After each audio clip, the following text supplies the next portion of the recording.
Ever get that feeling like you're being watched? Like someone's always lurking just out of sight? Ugh, yeah, definitely gives me the creeps just thinking about it. Well, imagine that feeling, but amplified a thousandfold, turning every corner into a potential threat. And every stranger into a suspect. That was the chilling reality for Cindy James, a woman whose life became a twisted maze of harassment Unanswered questions. and ultimately tragedy. Today we're going to do a deep dive into Cindy's story A story that'll make you question everything you thought you knew about stalking gaslighting. and the elusive nature of truth. So we're going to be examining excerpts from a true crime podcast that really delves into Cindy's experience, Peeling back the layers of this complex narrative, uncovering hidden truths. exploring the various theories surrounding her untimely demise. So to start, we need to understand Cindy's early life to see if it holds any clues to the events that would later unfold. Right, because it's not just a recounting of events, it's a psychological puzzle. It's exactly. Born in 1944, Cindy, or Cynthia Elizabeth Hack, as she was known then, was the first girl in her family to survive infancy in decades. Oh, wow. Yeah, her family had a history of losing baby girls, which, while purely coincidental, added this kind of eerie layer to Cindy's upbringing. Yeah, I can see that. Like, it could almost instill a sense of fragility. Almost like a feeling that life was precarious and happiness could be snatched away at any moment. Right, and particularly when you consider her family dynamics. Her father, Otto, was a military man, so they moved frequently. A life of constant upheaval, never really putting down roots, always being the outsider. Exactly. And, for someone like Cindy who, might already have felt a sense of vulnerability, this lack of stability could have been particularly challenging. Absolutely. Add to that the fact that Otto was known for his temper, especially when he'd been drinking. And you've got a recipe for an emotionally turbulent childhood. You know, it's interesting to think about the long-term effects of growing up in that kind of environment. It makes me wonder if she developed coping mechanisms, ways of protecting herself emotionally. That might have been misconstrued later on as being difficult or uncooperative. It's a very astute observation.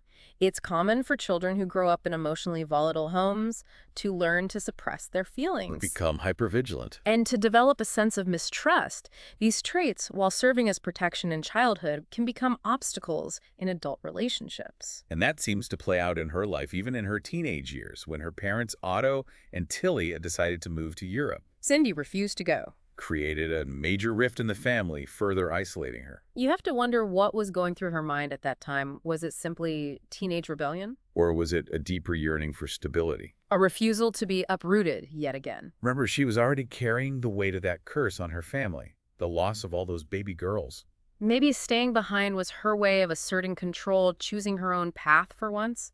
Right then there's the strange story of her fiancé, who allegedly committed suicide, A story her family never corroborated. which adds another layer of mystery to Cindy's past. Yeah. What do you make of that? It's a detail that often gets overlooked, but I think it's crucial. Was this a genuine tragedy, a loss that Cindy kept hidden for personal reasons?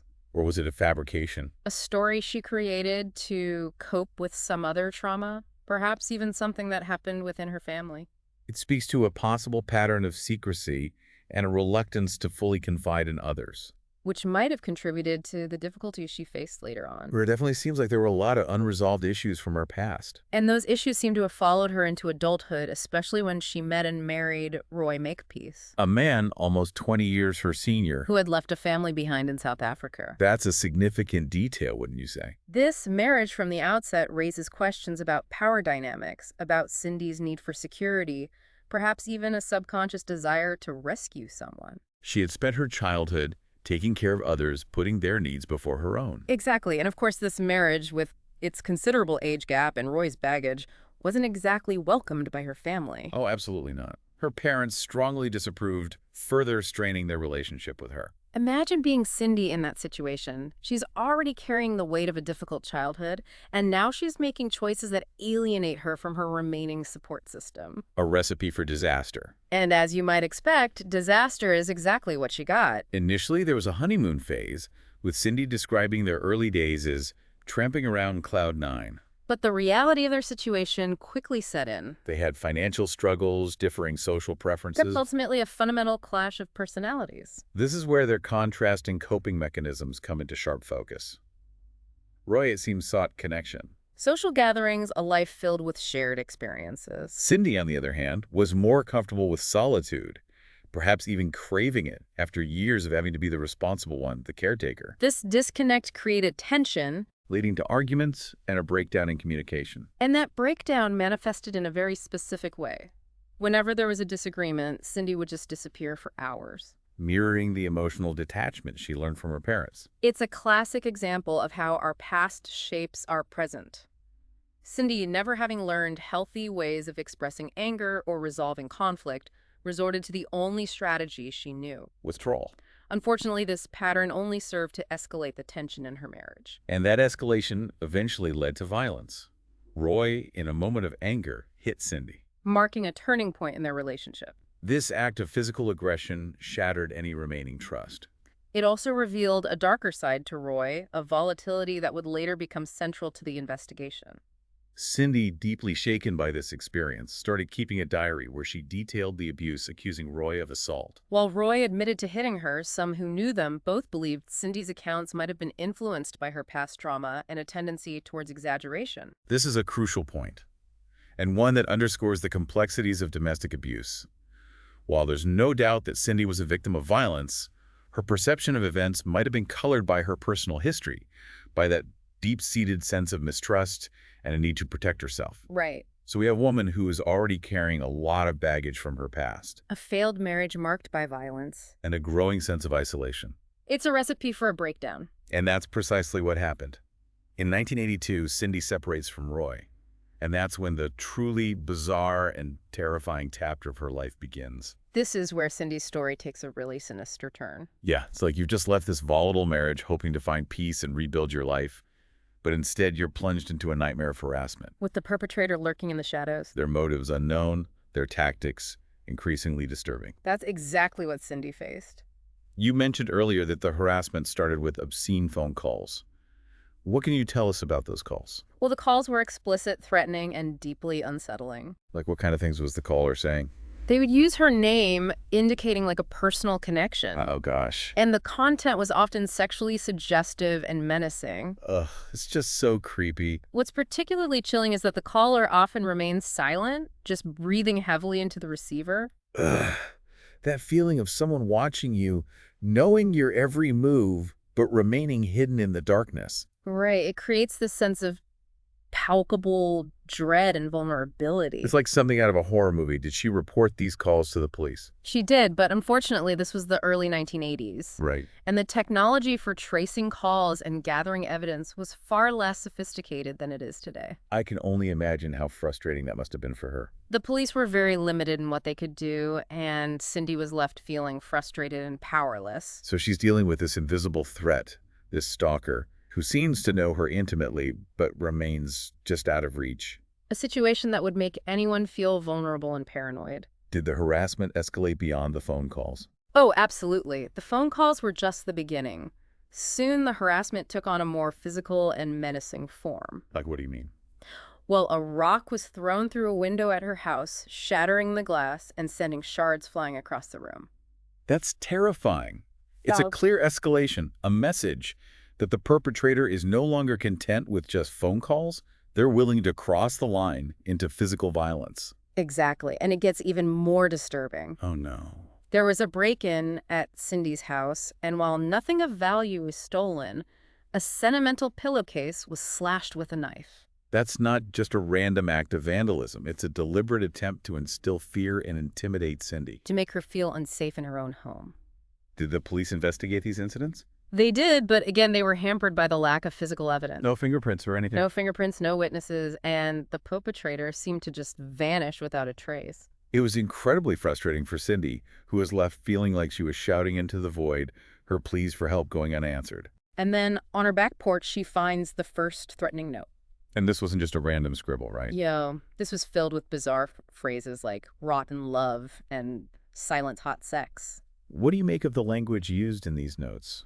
Well, the content of the notes is fascinating from a psychological perspective. The language is disjointed, nonsensical, almost like a stream of consciousness from a disturbed mind. So it's possible that the perpetrator was intentionally using this bizarre language To further unsettle Cindy, to make her question her own sanity. Right, a form of gaslighting, making the victim doubt their own perception. It's some grip on reality. It's a cruel and insidious tactic. And remember, this is all happening while she's trying to rebuild her life after a tumultuous divorce. She's already vulnerable, and now she's being targeted by this unknown entity who seems to be playing mind games with her. And the mind games continue. One night, Cindy's ex-husband, Roy, is caught lurking outside her house. With loaded guns. With loaded guns. That's terrifying.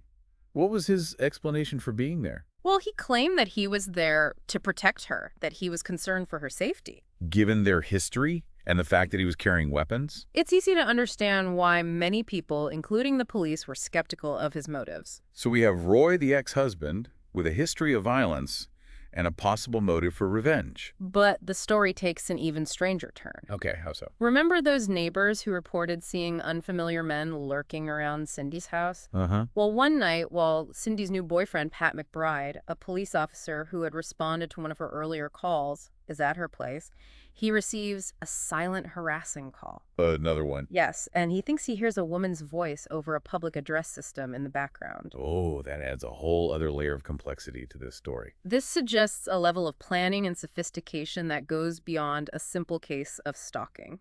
So you're saying there could have been a network of individuals involved in the harassment, perhaps orchestrated by someone with a more sinister agenda. It's a chilling thought, the idea that Cindy was being targeted by a group rather than just one individual. It definitely raises the stakes considerably and makes the whole situation even more sinister. Exactly. And this possibility only adds to the mystery surrounding this case.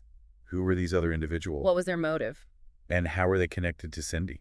It's like a puzzle with missing pieces, and each new detail seems to create more questions than answers. And the puzzle becomes even more intricate as the harassment continues, the calls and the notes don't stop. And then a year after the separation from Roy, the harassment takes a violent turn. Okay, what happened? Cindy reports being attacked in her garage by two men. Oh my God. They choke her with a black stocking, threaten her with a knife, and one of them even assaults her. This is a significant escalation. We've gone from phone calls and notes Yeah. to a violent physical assault. This is no longer just about intimidation.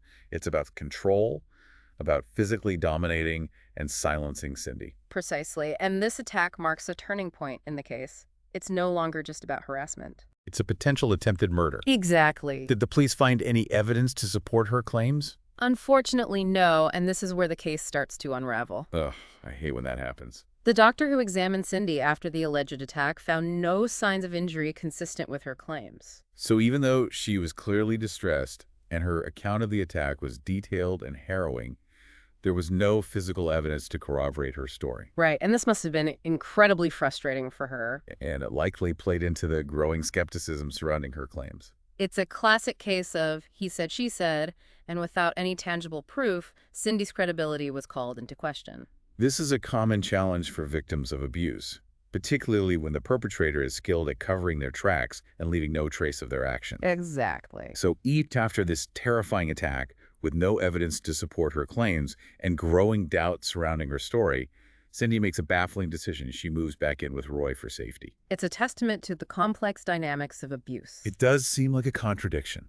She was terrified, desperate for protection, and perhaps on some level still held on to the hope that Roy could be her savior. So the very person she's trying to escape from becomes the one she turns to for safety. It's a classic case of a victim feeling trapped with nowhere else to turn.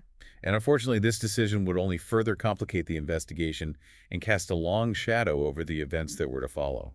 So we left off with Cindy making this difficult decision to move back in, with Roy seeking a sense of safety, despite the swirling suspicions around him. It does seem like a contradiction. But remember, we're talking about a woman who had been relentlessly harassed, physically assaulted, and psychologically tormented. Right. In that state of fear and desperation, logic often takes a back seat. So did moving back in with Roy stop the harassment? Unfortunately, no. The harassment continued, taking on even more bizarre and elaborate forms. Like how? Well, the threatening notes became more frequent, sometimes appearing multiple times a day. Oh, wow. But here's where it gets really strange. The content of the notes started to change. What do you mean? How did they change? They became increasingly disjointed, filled with misspellings and grammatical errors. Huh. The handwriting was different, almost childlike. So it was as if the perpetrator was intentionally trying to make the notes look like Cindy had written them herself. Exactly. So the police started to suspect that she was behind the harassment. That's one of the theories that emerged. Some investigators, particularly Detective Bauer Smith, who had been assigned to the case, began to question Cindy's credibility. They pointed to the lack of physical evidence. The inconsistencies in her accounts and the increasingly bizarre nature of the notes. That must have been devastating for Cindy. Absolutely. To be targeted by this unknown stalker, to experience these terrifying events, and then to have her sanity questioned by the very people she was turning to for help. It's a classic example of how victims of abuse can be inadvertently discredited when their experiences don't fit into neat, easily explainable boxes. Right. And remember, this was the 1980s, and the understanding of mental health, particularly conditions like Munchausen syndrome by proxy, was far less nuanced than it is today. Can you explain Munchausen syndrome by proxy for our listeners who might not be familiar with the term? Certainly, Munchausen syndrome by proxy is a mental health condition in which a caregiver, often a parent, fabricates or induces illness or injury in a person under their care, usually a child, to gain attention or sympathy. So some investigators were considering the possibility that Cindy might be fabricating or exaggerating her experiences to gain attention. That's the debate, isn't it? But wouldn't that require a level of sophistication and planning that's hard to imagine? On one hand, you have the escalating harassment, the bizarre notes, the alleged attacks. And on the other, You have the lack of physical evidence, the inconsistencies in Cindy's accounts, and her history of emotional instability. it's a complex situation. And there are no easy answers. So what about Pat McBride, her boyfriend? He was a police officer. Surely he would have been able to see through any deception, wouldn't he? McBride's position was complicated. How so? He was emotionally invested in Cindy, but he was also a trained observer, and he couldn't ignore the mounting doubts. Right. The lack of evidence, the strange content of the notes, and the fact that Cindy had moved back in with Roy, the prime suspect, created a growing tension in their relationship.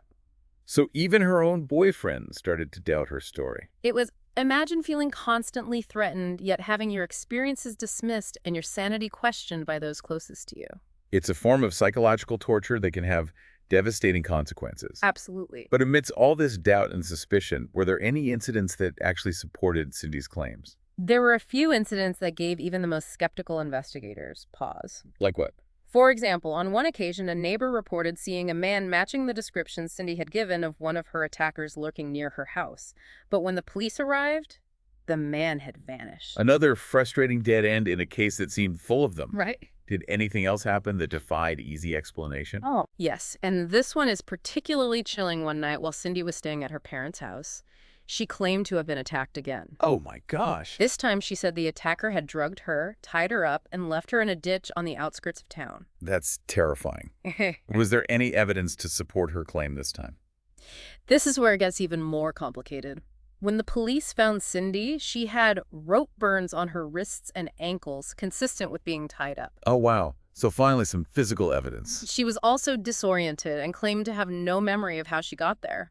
Did this change the police's perspective on the case? To a degree, yes. The rope burns were difficult to dismiss. However, some investigators still questioned whether Cindy could have staged the event herself, pointing out that the rope used to bind her was found nearby and could have been purchased locally. So even with physical evidence, the doubt persisted. It's a heartbreaking illustration of how victims of gaslighting and psychological abuse can become trapped in a cycle of disbelief, even when there's evidence to support their claims. The perpetrator's manipulation has created a climate of doubt that's incredibly difficult to overcome. This is also frustrating. Cindy is clearly in distress. There are signs pointing to legitimate threats, yet the police can't seem to catch a break. And if she is staging these events, why? What would be the motivation for putting herself through such a harrowing ordeal? That's the million-dollar question, isn't it? Right. If we entertain the possibility that she was orchestrating these events, what would be the psychological payoff? Was it a desperate cry for help, a way of regaining control in a life that felt increasingly chaotic? Or was there something darker at play, a need for attention so intense that it drove her to extreme measures? It's a chilling thought, and it makes me wonder, did anyone ever discover who was behind the harassment? Was Cindy ever able to find peace? That's a question that continues to haunt this case, as the harassment continued taking on increasingly bizarre and elaborate forms. The police were baffled. They explored various theories, investigated potential suspects, but the perpetrator, Whoever they were seemed to be one step ahead, operating in a realm of shadows and deception. So we have this escalating harassment, bizarre notes, a series of attacks with little to no evidence, and a victim whose credibility is constantly being questioned. It's a truly perplexing case, one that seems to defy easy explanation. And the mystery deepens further when we consider the ultimate outcome of this story. After years of enduring this relentless torment, Cindy James was found dead. Her body was discovered in an abandoned lot, bound and gagged with signs of strangulation. Oh my gosh, after all she went through to end up murdered, it's just heartbreaking. The official cause of death was ruled a suicide, but many, including some of the investigators who worked on the case, disputed this finding. Wait, so they think she might have been murdered. But if so, who would have done it and why? The possibilities are as numerous as they are unsettling. Was it Roy finally taking his revenge? Was it someone else entirely, someone she had encountered during her years of harassment? Or could it have been, as some have theorized, a case of suicide staged to look like murder, a final desperate act of a woman who felt trapped and misunderstood? It's a chilling thought, and it underscores the tragedy of this case. Cindy James lived a life shrouded in fear and mystery, and even in death she couldn't escape the shadow of doubt and speculation. It's a story that challenges our understanding of stalking mental health and the very nature of truth itself. It's a reminder that sometimes, despite our best efforts, there are no easy answers. The truth can remain elusive, leaving us with more questions than we started with. This deep dive into the life and death of Cindy James has been a roller coaster of emotions. It's a chilling reminder of the devastating impact of harassment and the importance of believing victims even when their stories seem implausible or difficult to understand. It also highlights the complexities of mental health and the challenges in navigating cases where perception and reality become blurred. As we conclude this deep dive, we want to leave you with a final thought. What if we choose to believe Cindy's story? What if we acknowledge the possibility that the harassment she endured was real, that the fear she felt was genuine? How would that change our understanding of this case? How would it challenge our perceptions of victimhood and the often invisible scars of psychological abuse? Those are powerful questions and ones that we encourage you to ponder.